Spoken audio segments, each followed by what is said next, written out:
with Bishop Dale C. Bronner. Let's begin with verse 21, Mark chapter 5 and verse 21.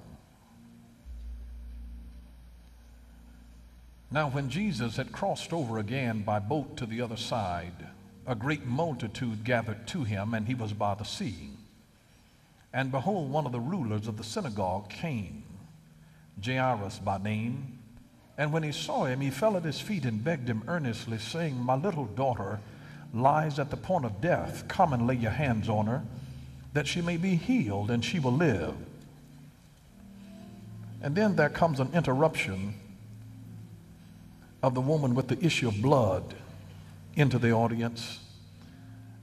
And the story of that ensues, and then we pick up this story in verse 35, that while he was still speaking, some came from the ruler of the synagogue's house who said, Your daughter is dead.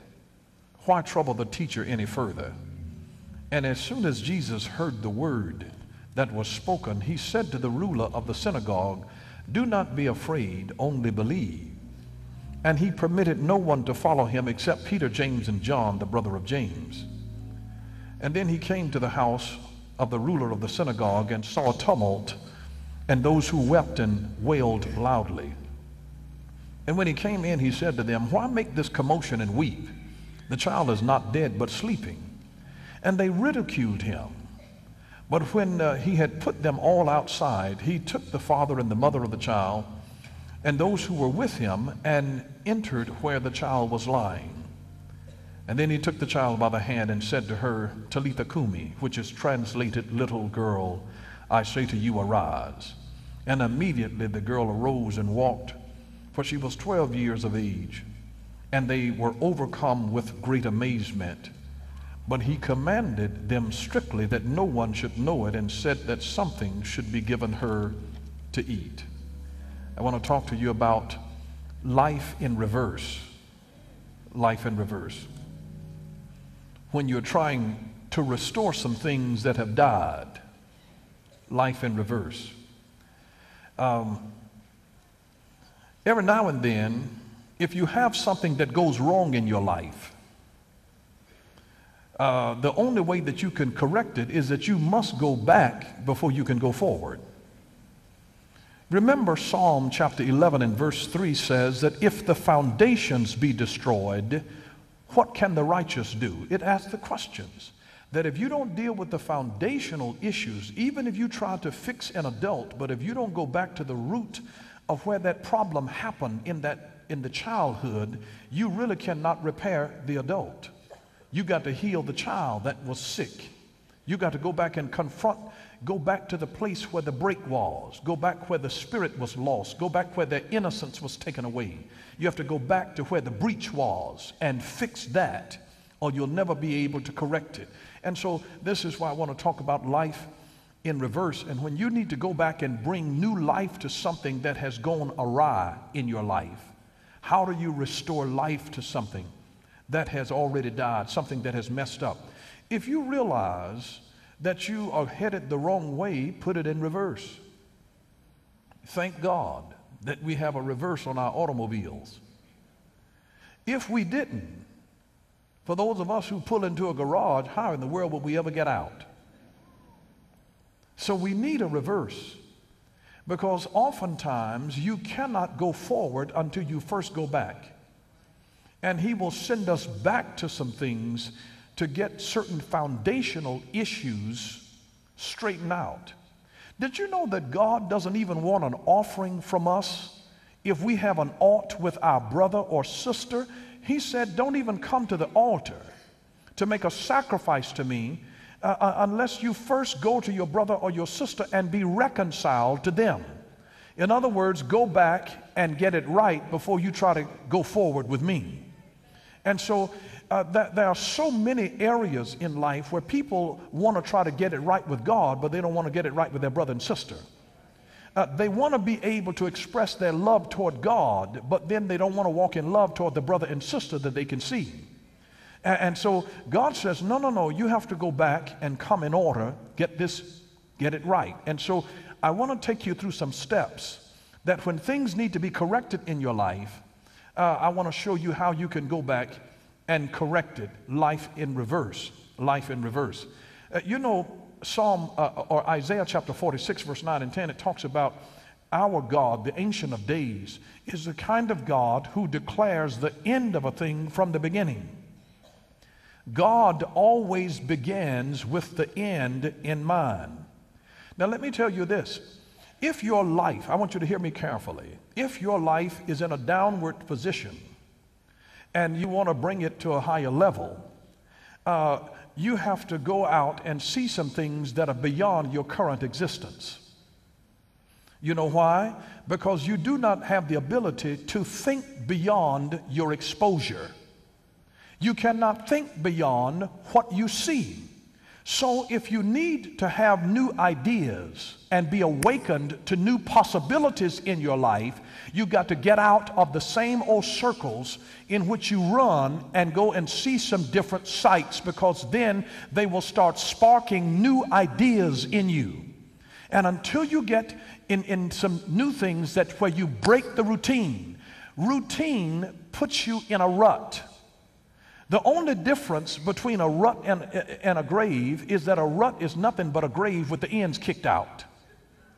So you can be in a rut of doing the same old thing where you get up every day, you go to work, you come back home, you do this, sit in front of the TV, you do check your email, you do all of this kind of stuff, and you can be in such a rut and never grow.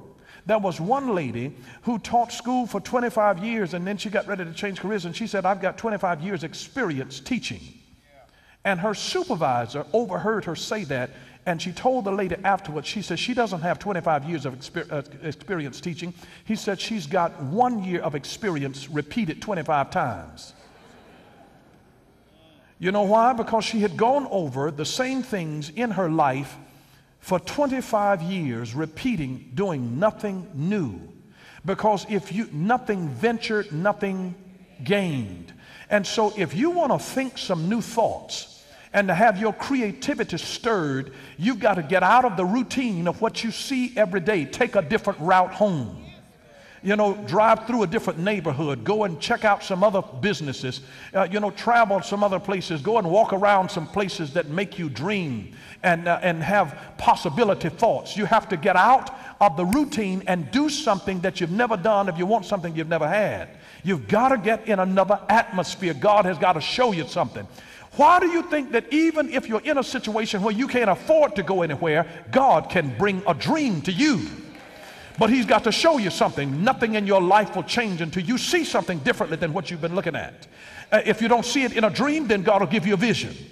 If you don't get it in a vision, then God will let you have a trip somewhere in the natural and see something, and something will catch a fire on the inside of you, and you'll begin to say, that's supposed to be me.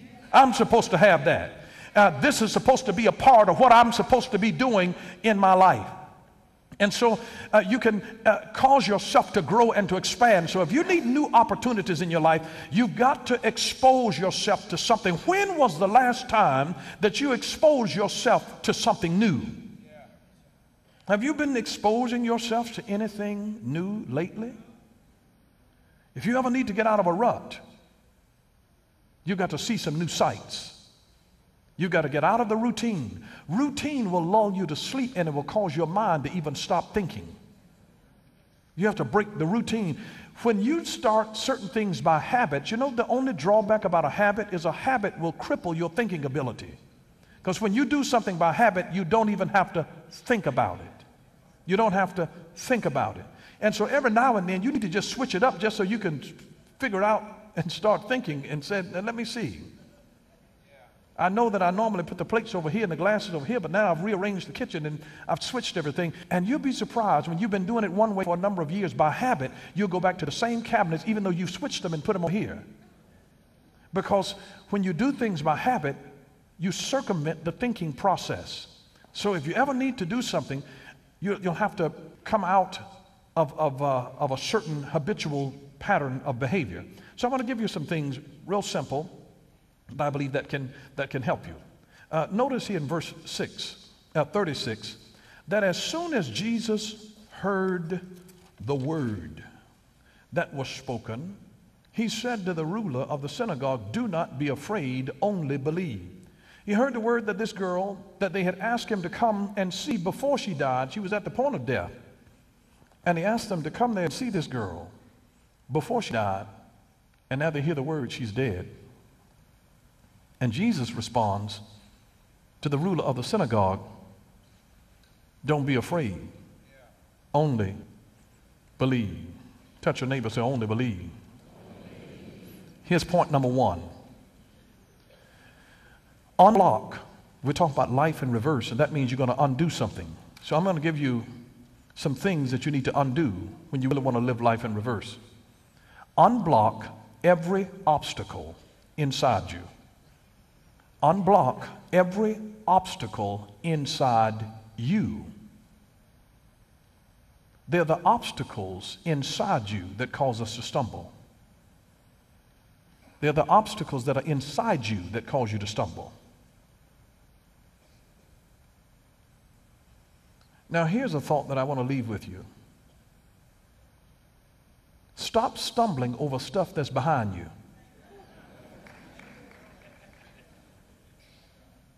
I cannot tell you the number of human beings who are stumbling over stuff that is behind them. That ought to tell you you're moving in the wrong direction. But unblock every obstacle inside you. Fear is an obstacle. Jesus said to him, "Do not be afraid, only believe." Did you know that fear can paralyze you? It has nothing to do with somebody restraining you from the outside. Fear is being in prison on the inside. Fear will put you in prison. You'll be scared to leave out of your own house. You'll be afraid to go places. Fear puts you in bondage. Unblock every obstacle inside you. The shackles can come off of your hands and off of your feet, but if it's not off of your inside, if it's not off of your mind, if it's not off of your spirit, you'll still treat yourself as though you're a slave when the doors have been opened. I can't tell you the number of people who are locked behind open doors because of something that is locked within them. So unblock every obstacle inside you. Fear, doubt, unbelief, insecurity, worry, unforgiveness, hate, anger, jealousy. Unblock every obstacle inside you. A lack of confidence. Because listen, if you don't have confidence in yourself, nobody else will either. But you have to unblock that. You have to unblock that. Unblock the thought that you are unattractive. They are really not physical things that make you attractive. Have you ever seen people who in the natural, on the outside, they're not the most beautiful person, but they carry themselves like they're a diva? And I don't know about you, but you know that there are certain things, in my opinion, that you need to be a certain size to wear. But I have seen big girls put it on and strut with attitude, because on the inside, obviously the image that's on the outside doesn't match the image that they have of themselves on the inside. And they'll be like Respucia, "Ain't I fine?" And so if you've got it, I'd like to see a big girl strut like she's got it, Don't y'all get any ideas? But you have to unblock every obstacle inside you. I celebrate those who have been liberated on the inside, who've gotten over issues of other people viewing them a certain way and judging them, and they are secure in their own identity and have a confidence about themselves that is not rocked by the criticisms of other people. So you have to unblock every obstacle inside you. You see, remember when Jesus in St. John chapter 11 went to the tomb of Lazarus? Jesus had to say, "Move the stone. Move the stone." You can't raise anybody from the dead until you first move the stone. That is a block of something generally that is holding a person on the inside, and you have to move the stone. You have to determine, what is my stone? The block that I could have is that the last time that I tried this, I failed. The last relationship that I got in, I was hurt, or I experienced rejection when I reached out to someone, or when I confided in someone, they betrayed my trust. And that thing has become a block to you, and now you don't know how to open up in relationship to other people. One of the worst things that you can do is get involved with somebody who has not gotten healed from some previous relationship issues. And you meet them and they are overloaded with baggage. You ought to start charging people like the airlines do now for extra baggage that they come dragging into the relationship. It takes too much energy and fuel to lug around carrying somebody with you who's still walking around with baggage from previous relationship. Cut them loose. Jettison that extra weight. Unblock every obstacle inside you. That's number one. Number two, unlock every door with your greater potential. Unlock. See, the first one is unblock, and then you have to unlock every door with your greater potential. I want you to notice in verse 39, when he came in, he said to them, why make this commotion and weep? The child is not dead, but sleeping. Now, I want you to underline the word sleeping. He said this thing is not dead, it's sleeping. Death is irreversible, and that's why Jesus did not define it as death. He defined it as sleep, dormancy. Now, you know the two types of energy. One is called kinetic energy, which is this thing in action, and the other one is what? Potential energy. Potential energy is dormant or sleeping. Are you listening? Now, sleeping means able to be recovered. Death is irreversible. But sleeping means able to be recovered. That's why those that sleep in Christ, see, the dead in Christ shall rise. See, they're able to be recovered. That's why they refer to it as a sleep and not as death. Because when something is sleep, they're able to be recovered. When we go to bed at night, sleep resembles death, but it is not death. And you can be looking at something in your life that is a God-given ability, that is your potential, and it looks like it's dead because you don't feel it, you don't see any evidence of it, it's not making any money for you. It looks like it's dead, but it's not dead, it is sleeping. Are you listening? So I'm talking about your unlocking your potential, which is dormant in you. It is sleep, it is not dead. Your ability to make friends is not dead, it's sleep. Your ability to make money is not dead, it is sleep. Your ability to live your dream, it's not dead, it's just sleep. It is able to be recovered. Touch your neighbor, says able to be recovered. You unblock certain things, you unblock negative emotions that might be, that keep you bottled in on the inside, but then you have to unlock your potential. Unblock and then unlock your potential. Unlock your potential. Now, your potential is what you have the ability to do. All of us, every person who is listening to the sound of my voice right now, whether it's by the internet, whether it's by television, whether it's by radio, if you're listening to my voice right now, you have potential in your life. And let me just say this to you. I have never met a human being who uses 100% of their potential. Never. Now, you know Albert Einstein said that the average person uses about 2% of the potential of their brain. Albert Einstein is credited with using about 10% of his. Now, that ought to tell you something about our potential that is dormant in us. That is dormant in us. I wish that you had an understanding of the value that is on the inside of you. I really wish that you could understand that. A number of years ago, when I saw a revelation in the Word of God that all of the real things of value come out of dirt. God formed man out of the dirt. Where do you find gold? In the dirt. Rubies in the dirt. Emeralds in the dirt. Sapphires in the dirt. platinum in the dirt, petroleum in the dirt. It is located in the dirt. You will be surprised what you can find just in the dirt. May I tell you, in 1962, a little company by the name of Intel got a revelation of what I'm talking about right now, of possibilities, potential that was in the dirt. They took sand, and Intel in 1962 started working. They developed microchips that are primarily made of sand. Are you listening? They're primarily made of sand, dirt. And they put intelligence because they had possibility. They unleashed potential. They unlocked potential that was trapped right under their feet. And when God was giving something to Abraham and said, look up and then look down at the grain of sand, they found something in the sand of worth and value. One of the richest places on the globe right now is a place in California called the Silicon Valley.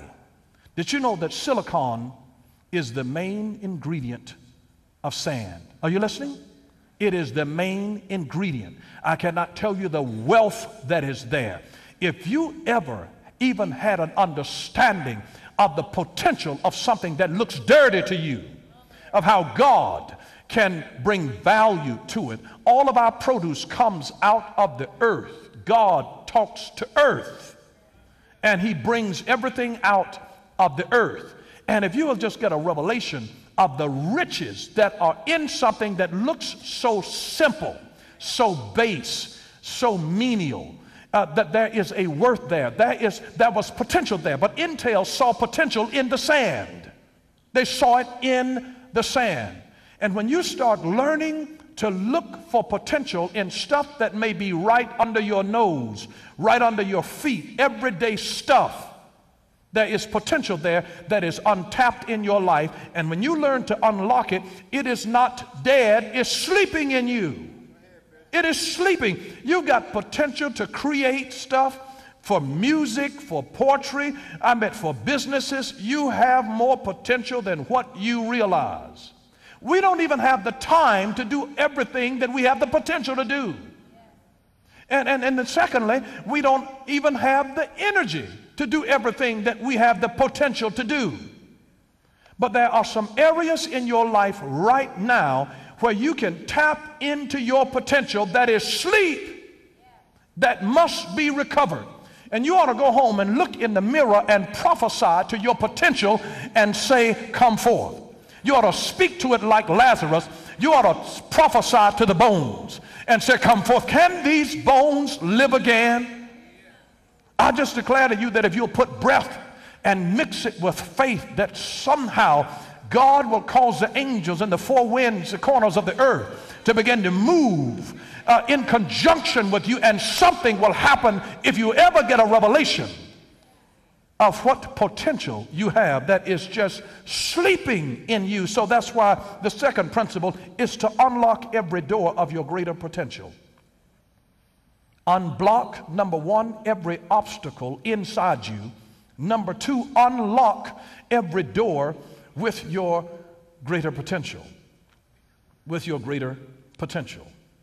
And when you begin to look at potential, I want you to distinguish in your own life between I won't and I can't. I won't is about attitude. I can't is about ability. But take a look at your potential and see what is it that I am able to do. What is it that I am able to do? And you need to ask God for a revelation of your potential, not somebody else's potential, not what the market needs. Don't ask what are people looking for in the world. Ask yourself, what is it that makes me come alive? Because what the world needs happens to be people who have come alive in a particular area. We don't want to see anybody who's mediocre and unenthusiastic about anything. Just think about the people that are memorable to us. They are people who have come alive in their craft. If it's a Maya Angelou, it's the way that she's able to put words together. She just has a way with words that just paint a picture. Whenever you think about somebody, if you think about a Patti LaBelle, she doesn't just sing, you know, like and just looking up in the ceiling, you know, with her eyes closed. She is alive and enthusiastic, and I like to see that girl kick her shoe up to the ceiling. You want to see somebody who has come alive. What the world needs are people who have come alive. If you're going to see anybody that's playing basketball, you don't want just a mediocre player. You want somebody who comes alive. And when you see a determined look in their eyes and they become unstoppable on the court or on the field, you want to see somebody who is passionate about whatever it is that they're doing. What the world needs are passionate people, people who have come alive to their potential. And when you come alive to your potential, then the world will turn their attention to you. We didn't want to see Michael Jackson because he was boring and dead. That boy knew how to move. Unlock your potential. Unlock it. Unblock every obstacle within you and unlock every door of your greater potential. Number 3. Look at verse 40. We get principle number 3. They ridiculed him, but when he had put them all outside, he took the father and the mother of the child and those who were with him and entered where the child was lying. Now I want you to notice this. Notice that when he had put them all outside. Now here's the third principle. Unstock inventory that's not profitable. Unstock inventory that is not profitable. Unblock every obstacle in you. Unlock every door of your greater potential, but unstock inventory that is not profitable. One of the worst things you can have is in a store is to have inventory that won't move. Thank you for watching Power for Living with Bishop Dale C. Bronner. Until next time, God bless you.